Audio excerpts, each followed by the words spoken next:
All right, welcome to Grocer. This is an application I made for my capstone project at Flatiron School.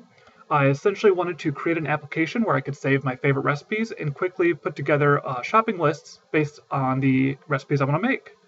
And so this is the end result of that. I'm going to give a quick demonstration of the app as a whole, and I'm going to have a couple of additional videos diving a little bit more in depth in certain spots as well.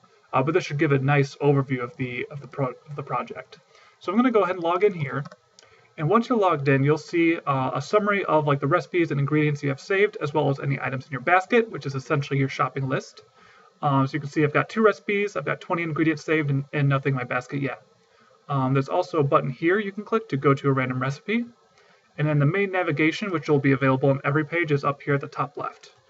You can also click these links here. So I'm going to go ahead and go to recipes. And so I only have 2 recipes saved, but you could keep adding more here. So you see I've got banana mango smoothie and butter chicken. And if you wanted to add a new recipe, you can click this button at the bottom right here, and it'll take you to the form. I'm going to cover this in a separate video because there's a lot of features you can add here. But on this recipe page, you can actually filter and search for any recipe. So let's say you have dozens of recipes. If you wanted to find a certain cuisine, you could filter that way. Or if you wanted to find something that's vegetarian, you can do that as well. And then if you want to go back to the full list, you can just click this button here to get reset the filters and go back to the full list. Another page I have is the ingredients page. So this is all the ingredients I have saved.